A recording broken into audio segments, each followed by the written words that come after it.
So I promised you there'd be one extreme intervention and another, the other end, in terms of kind of how we can make a difference. And so I'm wondering, does anybody have any questions or comments? I think they'll bring you a mic. So I just had a question about the microbiome, and if there are any longitudinal studies looking at kids who say got kwashiorkor as kids and then ended up developing obesity, and how their microbiome had, there were certain characteristics of that led to these two extremes. Not yet.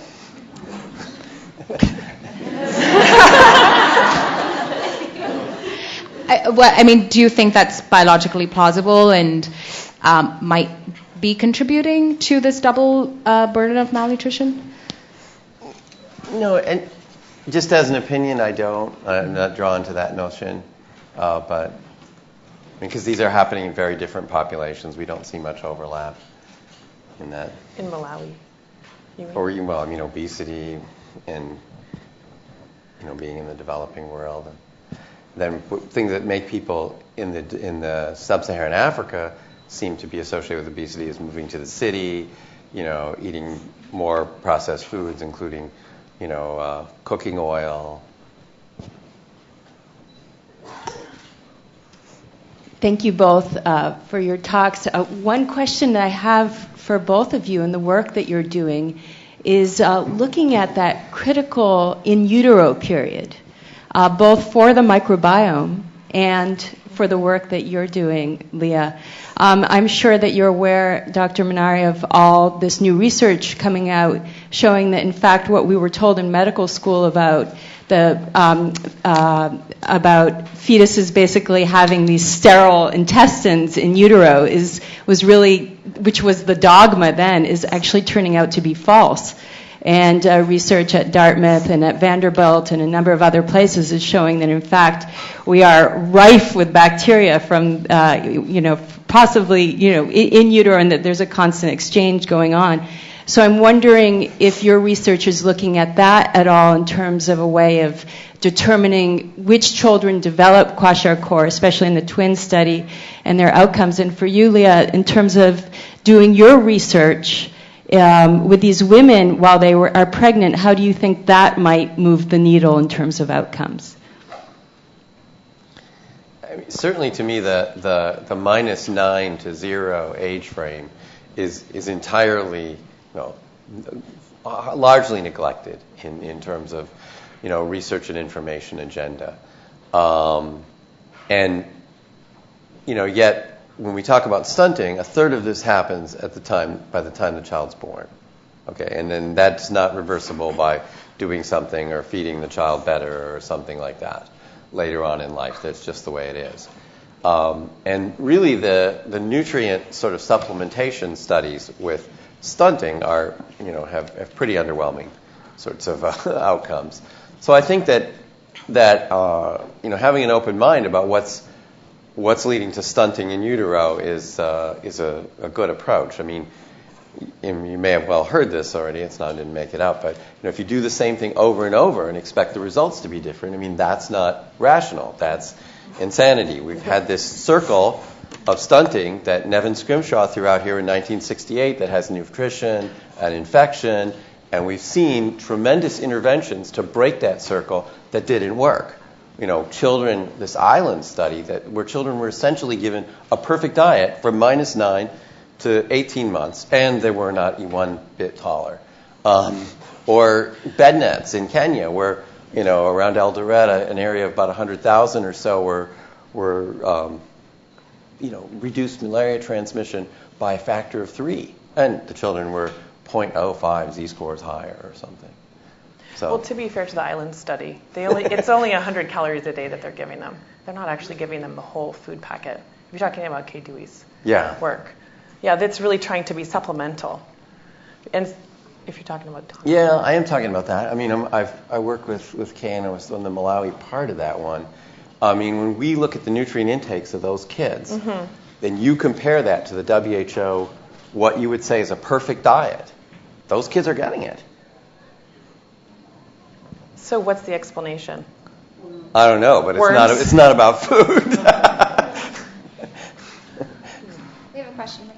I'm just going to answer that quick question about the trajectories, because we had the opportunity in Mexico to look at a longitudinal study of children, and we about 700 kids, and then were able to follow them until they're about 10. This is a different study than the one I described, but found what you may have already, this paper came out in the last year, but it really builds on the Barker hypothesis that a child who's born low birth weight and has rapid weight gain in the first year of life really has a very increased risk of obesity later.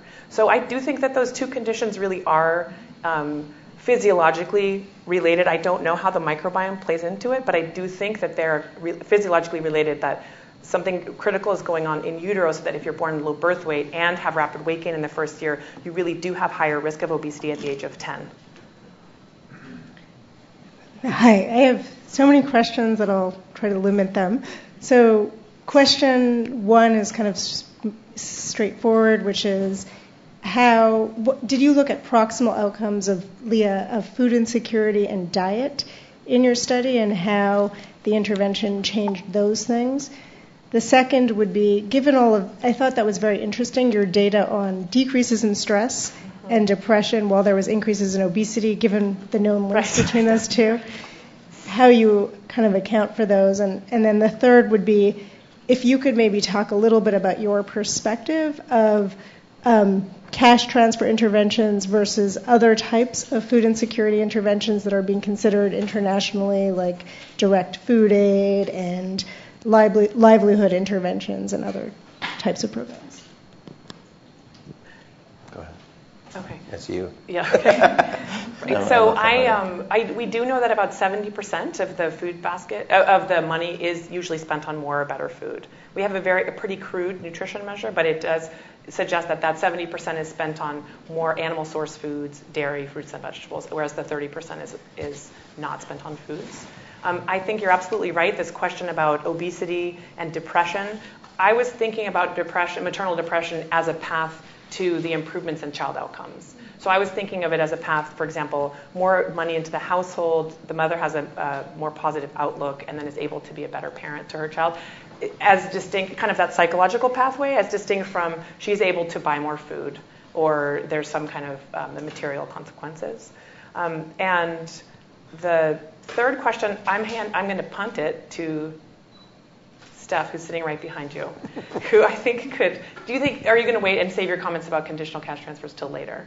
Well, no, I think it might be a great moment for you, because Steph was really, if you don't mind me, passing the mic to Steph, because not just is he our new dean, but he knows a lot about conditional cash transfer programs and was key in this, oversaw this entire evaluation. But what was the third? The third question was a philosophy. Oh, you should get, yeah. Just talking about the different types of interventions, thinking about direct food aid versus livelihood types of interventions versus direct cash transfers as ways to improve food security, nutritional status, decrease stress, and your thoughts about, where the field is going with those. Well, the conditional cash transfers that I know about do almost nothing in that space. I mean, there's obviously movement in lots of other spaces, and I think a lot of exciting stuff happening on local sourcing of school feeding programs and things of that sort. But in the conditional cash transfer space, I think it only goes to the point of education about nutrition. I mean, I don't know. I mean, I'm looking at Leah, but I don't know of conditional cash transfer programs that are trying to take on, one step beyond that in terms of anything about the local market for foods. I don't know, Leah. Right. Well, I think that there are no programs, for example, that I know of in the conditional cash transfer world that are more like WIC, where you get a voucher where the public health community or nutritionists have said, we think buying beans or buying tofu or buying orange juice or cereal is good for you, so you're going to get a voucher that you can use for those foods. The conditional cash transfer approach really has taken this model of, we're going to give you cash, and we're going to educate you about how maybe you should possibly spend it. But it's not actually saying you have to spend it in any certain way. Now, the one exception from Mexico was a program, so the opportunities program that Leah described required, not only were there conditionalities on the households, but there were also prerequisites for the community. You can't have a conditionality that requires parents to send their kids to school if you don't have a school. You can't require clinic attendance if there is no local clinic, right? So there was a program that was a complementary program for communities that were too small or too under-resourced to be able to qualify for oportunidades. And one of the things that was looked at there was whether it was better to give families baskets of food versus resources that they could use to buy food. And what that raised was the whole issue of you give people money that they can use to buy food, but that has to be conditioned by what the local food market is, right? Because what are they able to buy? And what does it cost to transport them to the nearest food market, for example, as opposed to what they can get in the local community? And that turns out to be very important because it turns out that Coca-Cola travels better to local villages than vegetables do, et cetera. So there was lots of debate about that. And of course, the cost of getting food baskets to people is also very significant. So there was a whole bunch of economics looking at the relative benefits of those two things. And I think it's that still study unresolved. also showed an increase in obesity as a result of the food baskets. And it just to add that the Colombian conditional cash transfer program has now published a paper showing that adult participation in the program is also associated with increase in obesity. I mean, it may have also slipped by what Leah said, but the program started off with giving protein-calorie supplementation to mothers and children. And then the first transition was to take that away from the moms. Because during the course of this program, the poorest part of Mexico went from being malnourished and skinny to being malnourished and fat. And it was extraordinary how much that happened over 10 years. Yeah, it's amazing. Dr. Minari, I was really intrigued by the policy implications you had for the microbiome, and I'm wondering how you would actually go about assessing a food product's effect on the microbiome, and I couldn't help but wonder if we know plumpy nuts' effect on the microbiome. We know a lot about that because we've tested that. I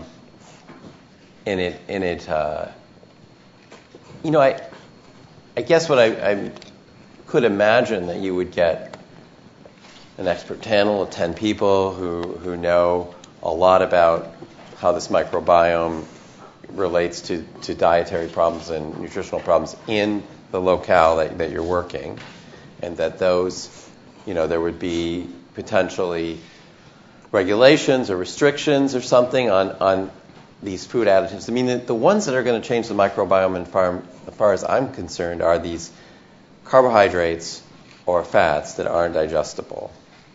Those are the things that are going to really change the population in a great way. I mean, we need information about it, but I guess what I just felt like is it's just not on anybody's policy horizon as far as I can tell. And so I'm not I love technology. I'm not afraid of technology and new things and things like that. But I also realize that they can have some bad effects too. I mean, it's part of food, so maybe the FDA needs to say something about it. One more question. I have a question for Dr. Fernald. I know that surveys show that in places where there's not enough food, parents will starve themselves to feed their children. And I'm wondering if maybe you think that parents, instead of having a treat when their children aren't in the room or something, to feed their children something healthier, like vegetables, but then feed themselves something that can just make them feel full, like bread and butter. And do you think maybe more cash given to them may enable them to buy more vegetables for the parents as well? It's absolutely true, and you're raising a really good point about the food environment. So one thing that is still difficult is even if you're getting the cash transfer but you don't necessarily have a good place to spend the money to buy healthy food, that's a problem. So I think you're bringing up two good points. I don't know the answer because we don't have that level of information, unfortunately. It's possible that parents are making different decisions. They learn in the class that it's healthy to eat mango, but the mango is more expensive because they have to buy it at a market as opposed to buying something cheaper in the tienda up the street, or we know that the soft drinks are available and that they're cheaper than water. So there are a lot of reasons that they might be making those decisions, and unfortunately we don't have enough information about what decisions they're actually making. It's a great question. Do you know the answer? Okay. This question is for Mark. So, Mark, I happened to hear Jeff Gordon's talk too, and both of you all show that the kwashiorkor microbial phenotype kind of comes back after the RUTF is stopped. I was wondering if there are studies done to how long you have to extend the RUTF intervention for it not to revert back to the kwashiorkor phenotype, or whether interventions can happen at later ages. So whether you have to feed them certain kind of RUTF at a particular age and then continue with diets that are probably more locally sourced or what, to then take them out of that kwashiorkor phenotype of the microbiota.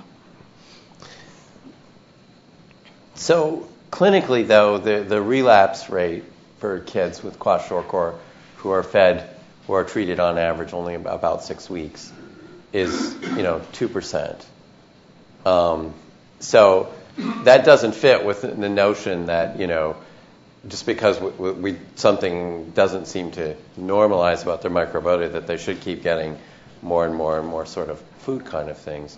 I think one of the ways to think about this is that nutritional status and the microbiota are not yes-no, are not healthy-unhealthy sort of conditions. But, it's like a cup, the nutritional status. And so maybe with the RUTF, they're filling the cup completely up. So there's some amount of leeway there. So when the kid gets malaria, they don't get, they don't develop severe malnutrition again. And the RUTF is changing or normalizing to some extent the microbiota, and less of it would be. I would be very hesitant to try to treat somebody on the basis of making their microbiome normal when they don't seem to have a clinical problem. So the second part of Jeff Gordon's talk was also about how there are niches in the microbiota that are not filled in malnutritioned children. So those niches are actually micronutrients that are not being made. Yep. And so there is probably an ideal microbiota that, I don't know, I'm wondering what your thoughts are on that. Is there an ideal microbiota that needs to be reached, and through either RUTFs or other food interventions, is there something like that we can achieve even with regard to public policy as a measure of what we need to Or can we do something to the microbiota that's already there, so to increase the folate and B12 synthesis capacity of those? Experience with probiotics is pretty underwhelming. You can sort of detect them when people are taking them 3 times a day, and then they stop and they're not there anymore. So the idea that we feed them different bacteria and then they might get better, that might change it, is probably not. It's feeding them different foods. Is there somebody else? We have only very little bit of time left. But Steph? Just in response to follow-up of that particular question, I'm interested that you think, in the case of the twin studies, for example, that you're saying that with identical diets, these kids have developed remarkably different microbiomes. Yeah. And yet the answer to the question is we can't affect the microbiome. All we can do is change their food, but they're already eating the same thing. There seems to be an inconsistency in the chicken and egg side. Yeah. It sounds like you're blaming the microbiome for the differences, but then saying that you can't affect the microbiome except by food. And so that seems to me logically inconsistent. Yeah, it's hard. It's hard to put that together. I wouldn't say that we think their microbiomes are remarkable, or drastically different. I would think of it more in the kids with kwash are missing a little something, missing some sort of niche in the microbiome. It's detectable, but I'm going to let Marion take the last question. I loved both talks, but this one's for Leah to think about. I'm really struck in thinking about the cash transfer. It's more of a comment than a question. I'm very struck in thinking about the cash transfer programs, how similar this is to the arguments that are raging about SNAP and food stamps in the United States, where there's increasing evidence that people who are getting food stamps are heavier and are more overweight and more obese than low-income people who are not getting food stamps.